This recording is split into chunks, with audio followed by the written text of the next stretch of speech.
Alors, je m'ennuie à la messe, comment faire? Enfin, c'est le titre, hein. Moi je m'ennuie jamais à la messe.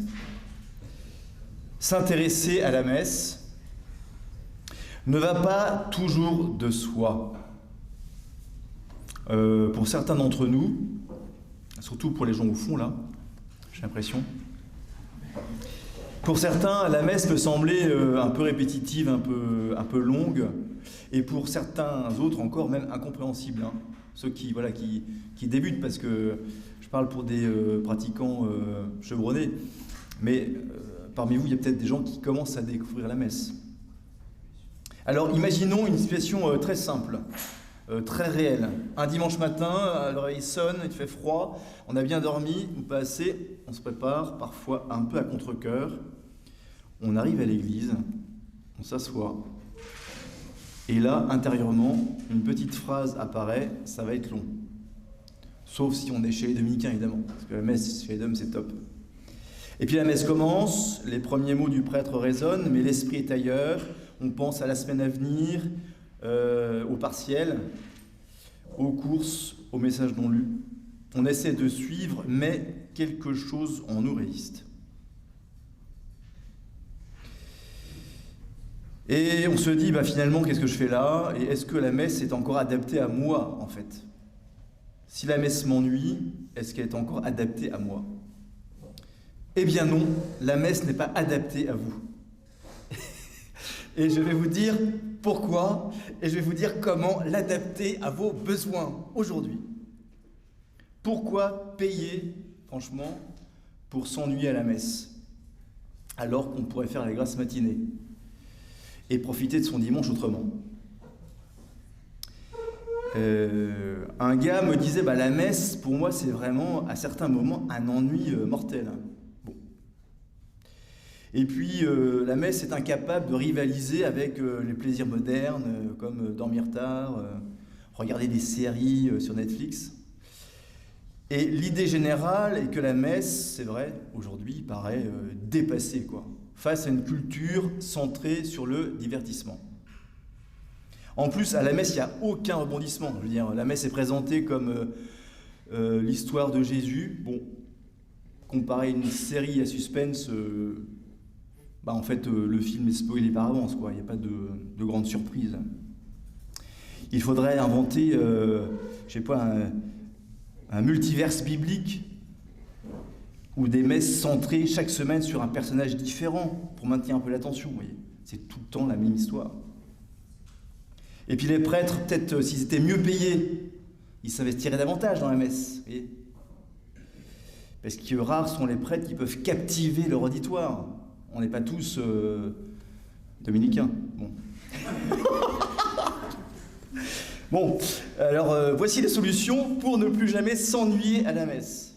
Voilà. Alors merci Claudio Nouz qui me les donne en fait. On les salue au passage, s'ils nous écoutent. Voilà.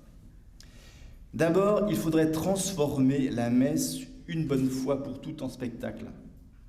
Inviter des influenceurs, comme Squeezie par exemple. Oui.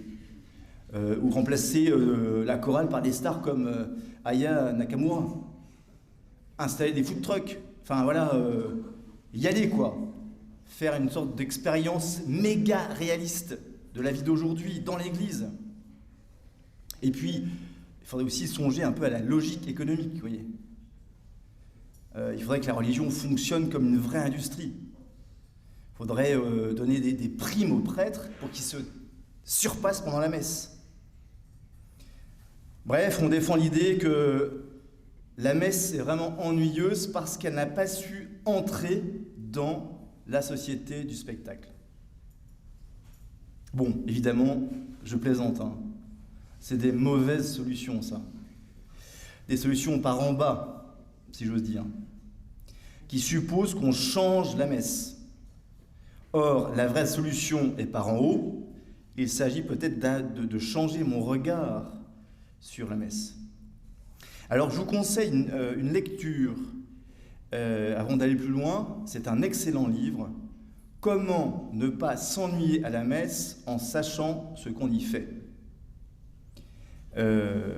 C'est un groupe de plusieurs théologiens, plusieurs prêtres, moines religieuses, qui combinent leurs réflexions théologiques, historiques, catéchétiques, pour nous aider à entrer plus avant dans le mystère de la messe, de manière à ne pas s'ennuyer. Il y en a une qui suit, ça fait plaisir. Bon.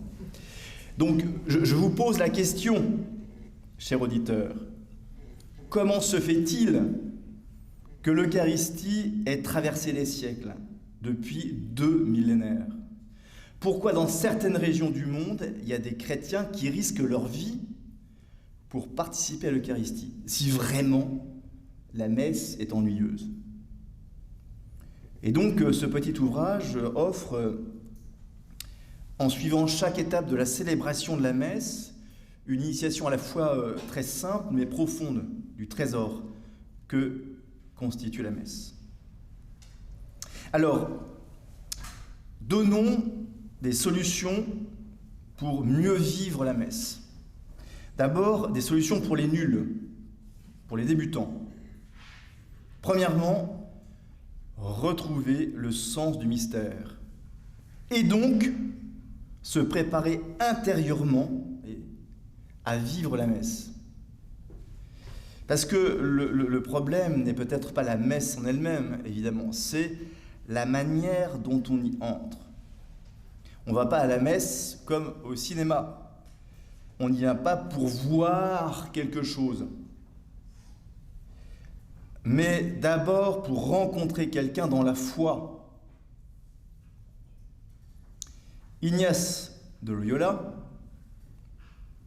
je le cite, c'est vous dire ma largeur d'esprit, est créé, dit-il, pour louer, révérer et servir Dieu. C'est ça qu'on fait à la messe. Il ne s'agit pas de moi d'abord à la messe, mais de Dieu. Donc, on est invité à un changement de posture intérieure. Regarder Dieu, et pas son nombril, quoi. Oh là là, qu'est-ce que je m'ennuie à la messe. Oui, bon. Alors c'est vrai que souvent, on disait avant, on assiste à la messe, comme on assiste à une pièce de théâtre ou une conférence. Je ne dis pas qu'il n'y a pas un aspect comme ça, hein, parce qu'on va des choses visibles aux choses invisibles. Mais ce qui polarise mon attention, c'est l'invisible qui se donne à voir à travers des signes. C'est ça qui est intéressant. Aller au-delà des apparences pour toucher le mystère de Dieu qui se donne à moi dans la messe. Le mystère de la messe. C'est un mot qu'on entend souvent, mais c'est en réalité quelque chose de très concret, ce mystère de la messe. Au cœur de la messe, il y a le don du Christ. Et il est bon de renouveler au tout début de cette conférence notre regard sur la messe, en tout cas d'approfondir. La messe rend présent aujourd'hui ce que Jésus a vécu une fois pour toutes, sa vie donnée, sa mort sur la croix, sa résurrection. Et ce n'est pas un simple souvenir comme quand on regarde un film du passé, c'est une présence actuelle. Et c'est pour cela que le pape François dit très justement que participer à la messe, c'est vivre une autre fois la passion et la mort du Seigneur qui n'a eu lieu qu'une seule fois. Pas au sens de répéter, mais d'être rendu présent à un événement qui a bouleversé l'histoire de l'humanité. Nous sommes en 2026 après qui ? Ouais. À cause de cet événement-là, qui nous rejoint à chaque fois que nous célébrons le mystère de l'Eucharistie. Imaginez quelqu'un que vous aimez profondément. Vous avez une photo de cette personne à l'appart, à la coloc, dans votre coloc là. Bon, c'est pas pareil que de le rencontrer. Eh ben, la messe, c'est pas une photo de Jésus. C'est une rencontre réelle, même si elle est invisible. Et c'est pour cela que le mystère est difficile malgré tout à appréhender. Parce que Jésus ne se donne pas en spectacle. Il ne fait pas de bruit en un sens. Il se donne dans le silence de la foi de notre côté à nous. Mais il est là, réellement là. Bon. Un prêtre disait un jour, bon, ça vaut ce que ça vaut, la messe, ce n'est pas quelque chose que tu regardes, c'est quelque chose dans lequel tu entres et qui t'emmène plus loin que toi-même, jusque dans le cœur de Dieu. C'est ça le mystère. Quelque chose de plus grand que nous qui se rend présent et dans lequel on entre peu à peu, mais dans la foi, avec l'amour en bandoulière pour cette aventure liturgique. Deuxième chose, il ne faut pas donc, c'est un peu la conséquence, réduire la messe à un spectacle. Alors il faut reconnaître que certaines messes peuvent être très belles. Moi j'ai assisté là récemment au rite maronite. Waouh, c'est quand même hyper fort. Les chants qui nous fait remonter à l'âge ancestral des premières liturgies chrétiennes, le Notre Père en araméen, ça te calme. Hein. Ah, je vois les Mary ou Émilie qui réagit. Mary. Émilie. Mary. Je confonds toujours. Voilà. C'est vrai, le rite copte, c'est pareil. Les chants, mais ça vous traverse l'âme, quoi. Et ça aide effectivement à entrer quand même dans le mystère. Mais la messe n'est pas d'abord un concert de chants émouvants et très beaux. Vous voyez, ça aide, ça participe, évidemment. Et on peut penser aussi aux grandes célébrations diocésaines, les JMJ, ces liturgies portées par des chants puissants, des foules nombreuses, une atmosphère impressionnante. Tout cela peut toucher, émouvoir, donner un sentiment d'unité, c'est légitime. Mais ce n'est pas d'abord cela, hein, le mystère de la messe. Et je vous cite encore le pape François qui disait très simplement lors d'une catéchèse qu'il était triste de voir des fidèles lever leur téléphone pour filmer la messe, quoi. Voilà, des dizaines de milliers de téléphones comme ça qui filmaient la messe au JMJ à Barcelone.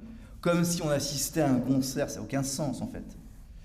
Parce que là, vous voyez, on bascule dans la société justement du divertissement. On ne vient plus rencontrer, on vient regarder. On ne participe plus, on consomme. Et c'est vrai qu'on a cette culture-là quand même. Hein. Les jeunes qui viennent à la foi, même vous qui participez à la messe, vous avez ça comme dans le sang. Bon. On peut être obnubilé par le spectacle. Celui de Paul VI ou Saint Pie V.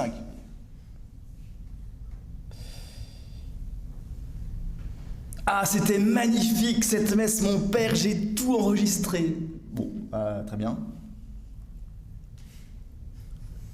Mais est-ce que tu as vraiment vécu cette messe et rencontré le Christ? Oui. Bon, j'y vais un peu fort, c'est très caricatural. Hein. Vous voyez ce que je veux dire, quoi. J'insiste pas.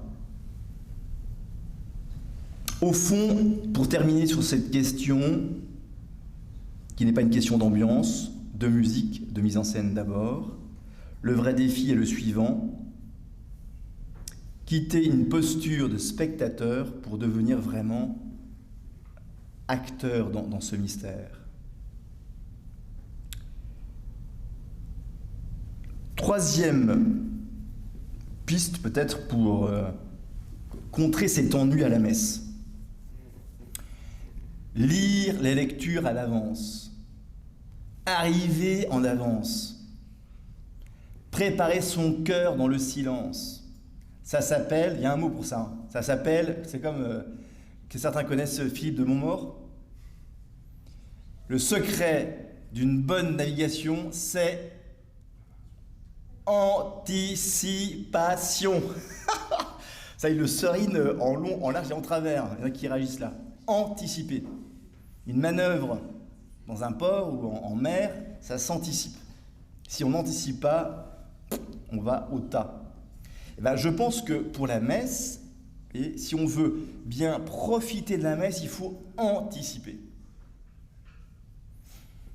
Lire Préparer les lectures à l'avance, ne pas les découvrir au moment où elles sont proclamées à l'embon. Alors en plus, il n'y a pas d'excuse, quoi. Parce que vous avez tous une Bible à la maison, enfin, j'espère. On ne va pas faire de test, hein, mais bon, j'espère. Mais il y a plein d'applications et de sites qui permettent d'accéder aux lectures dominicales. Et ça aide à entrer plus facilement dans le mystère de la messe et vraiment à rendre profitable et nourrissant ce moment. Parce que c'est quand même Dieu qui se donne en nourriture sur l'autel, mais aussi dans sa parole. Vous voyez. Combien de fois on sort de la messe et on se dit « Oh, c'était quoi l'évangile ?» L'évangile, c'était quoi?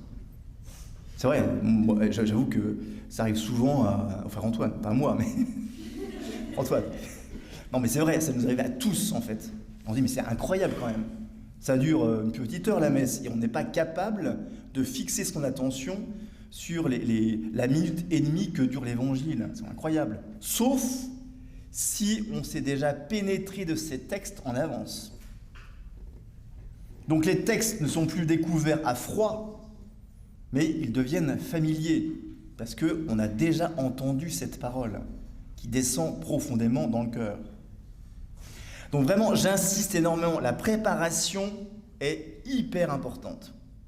La messe, on la vit avant, pendant, après. Comme beaucoup de choses dans la vie d'ailleurs.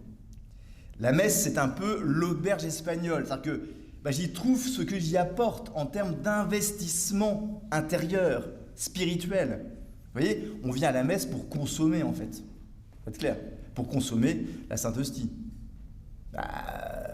Oui, enfin, qu'est-ce que ça veut dire en fait? Donc, préparer son âme en amont et donc arriver en avance aussi.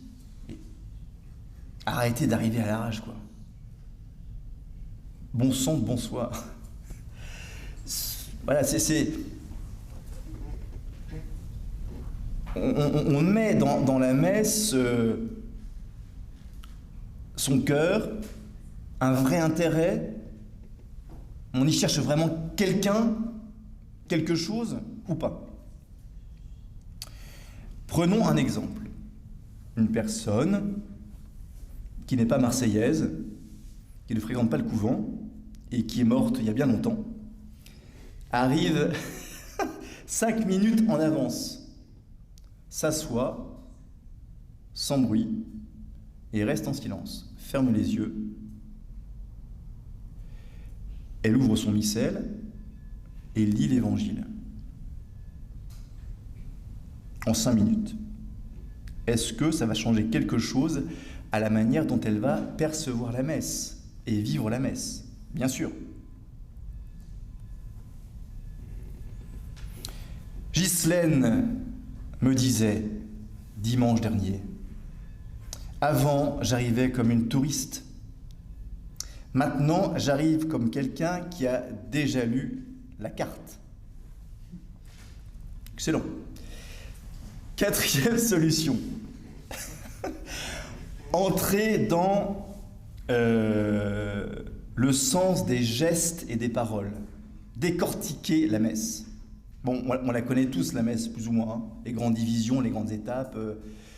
Mais plus ou moins, en fait. La messe n'est pas une suite de blocs séparés. Ce n'est pas une partie au début, une partie au milieu, une partie à la fin. Il y a un chemin liturgique au cours de la messe, une pédagogie qui nous fait entrer dans le mystère. Et donc, il faut savoir repérer ses jalons et connaître les raisons profondes des rites, des gestes, des symboles. C'est ce que souligne Maurice Zindel. Quand il parle de la prière eucharistique, il dit « La prière eucharistique conduit avec retenue au cœur du mystère. » Mais c'est vrai de tout le rite de la messe. Tout le rite de la messe, de A à Z, conduit avec retenue au cœur du mystère. Et si on loupe le premier wagon, on n'arrivera pas à destination. Mais la messe, il y a plusieurs wagons, tâchons d'approfondir aussi notre connaissance liturgique du rite de la messe. Je pense à cette image, un peu comme quelqu'un qui rentre dans une cathédrale pour la première fois, il est perdu. Hein.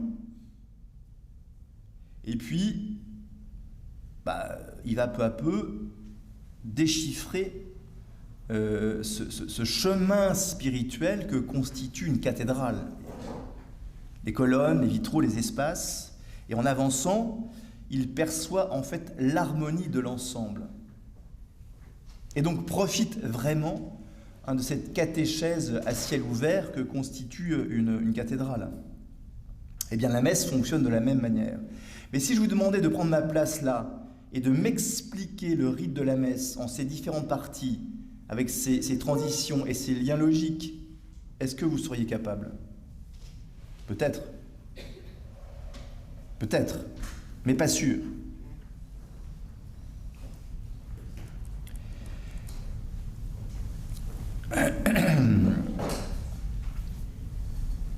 Ça, c'était donc le 4e point.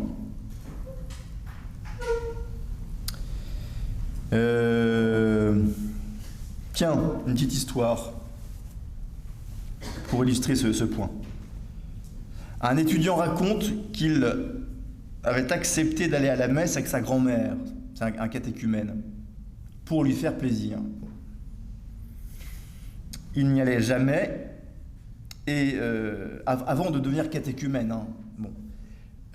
Mais c'est comme catéchumène qu'il témoignait de ça. Et il avait décidé d'observer ça comme une expérience en suivant sa grand-mère, qu'il aimait beaucoup. Bon. Et puis, c'est sa grand-mère qui va, pendant la messe, l'introduire un peu à l'intelligence du rite liturgique. Alors au début, quand tout le monde se levait, il restait assis. Quand tout le monde s'asseyait, il restait debout. Bon, et puis, il dit à sa grand-mère, j'ai l'impression d'être dans une chorégraphie que je n'ai pas répétée, quoi. Et pendant les premières minutes, il regarde à droite et à gauche. Mais qu'est-ce qu'ils font, quoi ? C'est quoi ce truc ? Pourquoi est-ce qu'ils parlent comme ça ? Pourquoi ça s'arrête ? Pourquoi ça repart ? Pourquoi ça chante ? Et puis, sa grand-mère l'a pris par la main, si on peut dire, et l'a aidé à entrer un peu dans le rite de la messe. Et donc, elle lui glissait discrètement à l'oreille, alors là, tu vois, on demande pardon. Là, on écoute Jésus. Là, on offre. Tout simple, hein. C'est sa première initiation à la liturgie eucharistique. Bon, depuis, il a fait du chemin. Hein. Il est maintenant baptisé. Mais ce qui lui semblait totalement décousu a commencé à prendre forme. Et à la fin, en sortant, il a dit quelque chose d'assez juste. Il a dit, en fait, ce n'était pas si compliqué que ça. Mais j'avais pas la clé pour décoder, en fait, le mystère eucharistique, liturgique. Alors vous dire, mais moi, je suis bien au-delà de ce catéchumène, sans doute, mais on n'aura jamais terminé, vous voyez, d'approfondir le mystère de la messe dans sa forme liturgique aussi. Il n'est pas interdit, catholique, d'être intelligent, voilà, et d'étudier la raison et le pourquoi des choses. Ça donne du piment à l'action liturgique. Enfin, je veux dire, ça permet d'entrer vraiment et plus profondément dans le mystère. 5e piste, s'aider de support pour rester attentif. Parce que c'est vrai que l'attention humaine est fragile. Normalement, il paraît, quand on donne les stats de l'attention des gens à une conférence, au bout de 3 minutes, ils décrochent.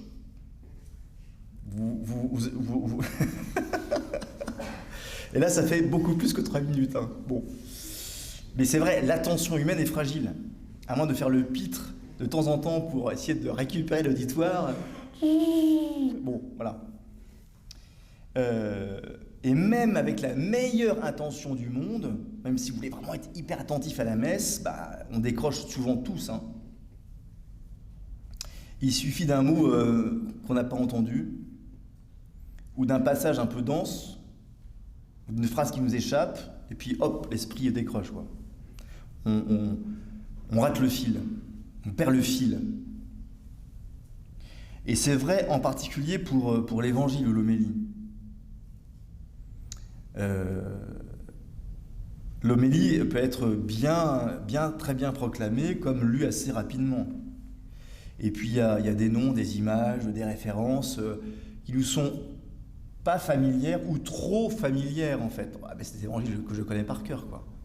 Et donc on écoute un peu distraitement. Or, il y a une solution très simple, très concrète. On s'appuie sur des supports. Un missel pour les lectures, ou pour la prière eucharistique. Ces outils peuvent nous aider à mieux apprécier le moment liturgique. Ça nous ancre vraiment dans l'action liturgique. Ça nous situe un peu dans l'espace et le temps de ce que nous vivons.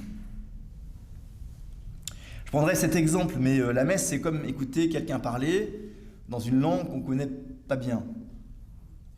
Et si on se contente d'écouter, on va décrocher en fait, parce qu'on n'arrive pas à suivre, ça va trop vite. Mais si on a le texte sous les yeux, quelques explications, c'est plus accessible et moins fatigant aussi pour l'attention. On ne perd pas complètement le sens et on trouve un intérêt supplémentaire à ce moment. Alors là, il y a deux écoles. Quand j'étais moine bénédictin, quand on sortait son missel, on se faisait défoncer. Parce que la parole est proclamée pour être écoutée. Et c'est vrai en un sens. Bon, moi, je ne suis pas un ayatollah, je ne suis plus bénédictin. Et donc, si ça peut aider à profiter des textes, mais bien sûr, bien sûr.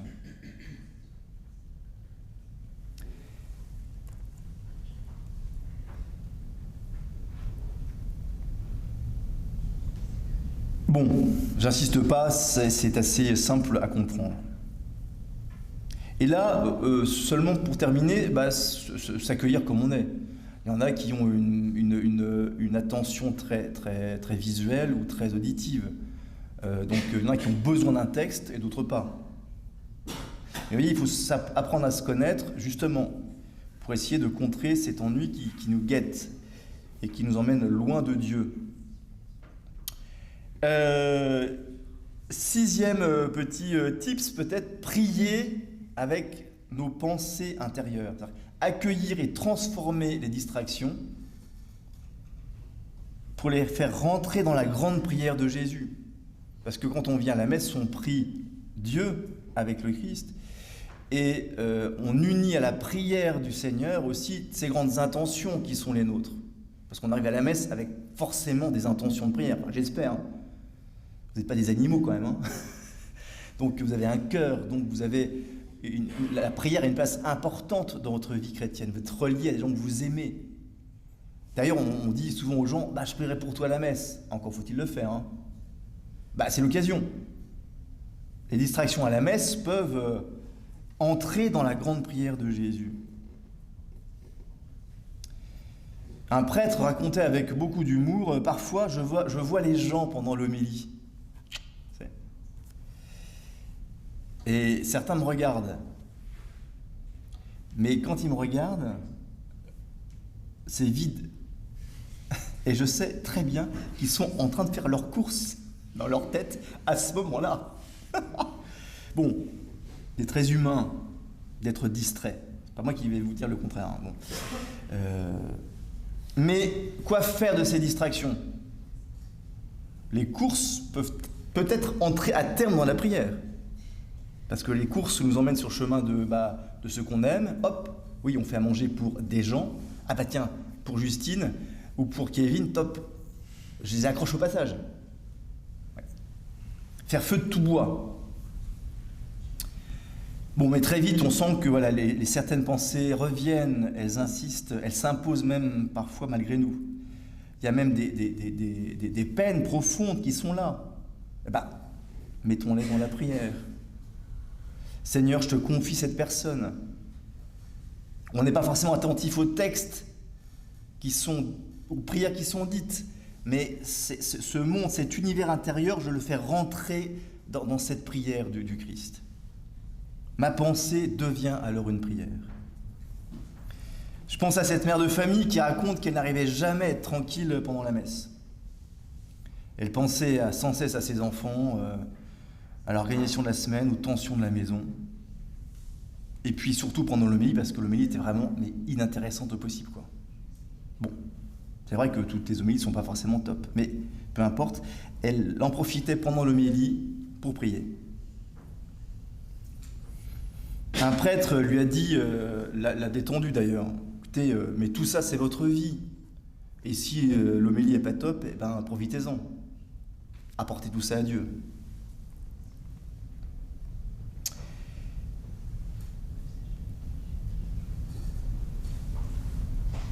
Alors si vraiment la messe vous ennuie à fond, la seule solution, in extremis, quoi, la dernière chance, c'est de venir avec quelqu'un. Soyez missionnaire et venez à la messe avec quelqu'un. Parce que c'est une manière particulière de vivre la messe, celle où on accompagne quelqu'un qui est loin de l'Église, loin de la foi, ou en tout cas qui se rapproche de la foi, mais qui n'a pas l'habitude d'y participer, et peut-être qui est en chemin spirituel. Et là, on a une mission. C'est d'aider la personne à découvrir la richesse de la Sainte Messe. Alors on espère évidemment que la célébration sera belle, mais on devient soi-même plus attentif à la messe, à son déroulé. On écoute davantage l'homélie. On aimerait en fait écouter pour deux, parce qu'on veut que l'autre entre dans ce mystère. Et donc la présence de celui qu'on a invité à la messe, eh bien, réveille une sorte d'attention nouvelle au rite, et une forme de responsabilité. La messe devient un lieu de mission et de transmission aussi.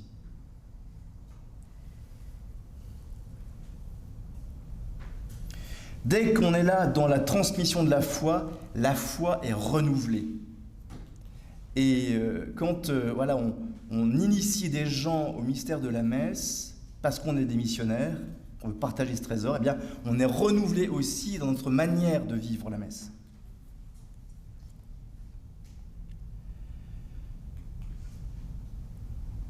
Alors, ça c'était les solutions pour les nuls. Maintenant, les solutions pour les plus avancés. La méthode Lantéry. Le père Lantéry a écrit un bouquin qui est une méthode pour mieux vivre intérieurement la messe.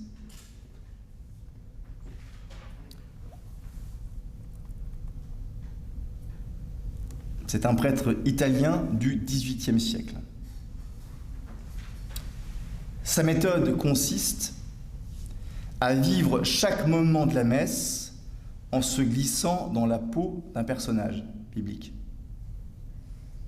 Il voulait aider en fait ses ouailles à transformer la messe en une sorte d'aventure spirituelle. On y va ? C'est parti. Dès l'entrée dans l'église, tout commence. On ne franchit pas la porte comme d'habitude, on entre comme Siméon au temple, poussé par l'Esprit, tendu vers une rencontre qui va bouleverser sa vie, le Messie, le Christ. On n'est plus juste présent, on entre, on s'assied, ça va chier un peu, mais on est en attente, habité par un désir profond. On ne vient pas assister à quelque chose, on vient rencontrer quelqu'un. Ça campe le décor. Puis arrive le rite pénitentiel. Là, fini les mots récités mécaniquement. Vous devenez ce publicain de l'Évangile, les yeux baissés, le cœur serré, murmurant « Seigneur, prends pitié de moi, pauvre pécheur ». C'est plus une formule, c'est un cri. Soudain, le Gloria éclate. Changement de décor total.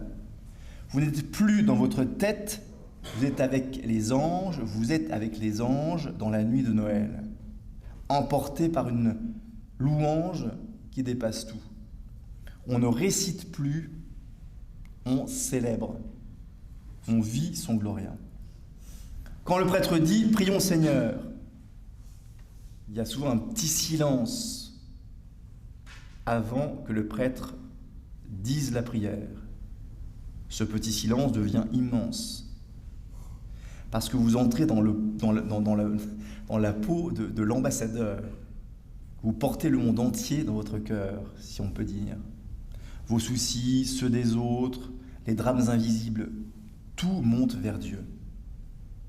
Vous ne priez plus seul, uni au prêtre qui est uni au Christ, vous priez au nom de tous. Viennent les lectures. Là, vous devenez disciples. Vous êtes assis au bord du lac, sur la montagne, et vous écoutez, pas distraitement, intensément, comme un disciple au jour où Jésus foulait notre terre en Palestine, comme si chaque mot vous était adressé personnellement, parce que c'est le cas en plus. Arrive le credo. Là, vous prenez la place des martyrs, ceux qui ont tout donné, ceux pour qui croire n'était pas confortable, mais vital. Dire « je crois » devient alors un acte brûlant, presque risqué. L'offertoire, vous ne regardez plus le prêtre faire, vous montez avec lui. Vous offrez vos vies, vos joies, vos fatigues, vos combats. Votre semaine devient offrande spirituelle. Ensuite, qu'est-ce qu'il y a après l'offertoire? Oh, bande de cancres. La préface. Merci Antoine. Vive la liturgie. Et là, la préface s'ouvre. On est dans la cour céleste. On chante avec les saints, avec les anges. Saint, Saint, Saint, le Seigneur, Dieu de l'univers. On entre au ciel. Puis vient le cœur du mystère, la consécration.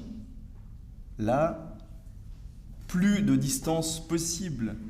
Vous vous unissez au Christ qui s'offre au Père. Silence intérieur, présence totale. C'est le moment où tout se joue. Même si rien, presque rien, ne se voit. Le Notre Père arrive. Là, on change de posture. Vous devenez mendiant. Pas au sens figuré. Réellement mendiant. Un pauvre. Vous demandez comme quelqu'un qui a besoin, qui ouvre les mains, à genoux. Comme Esther, comme les lépreux. Vous demandez comme un mendiant, notre Père. Ensuite, l'agneau de Dieu. Vous êtes coupable, mais confiant. Pécheur pardonné. Comme le roi David, vous savez que la miséricorde est plus forte que votre faute. La communion, là, tout s'apaise. Vous devenez amoureux.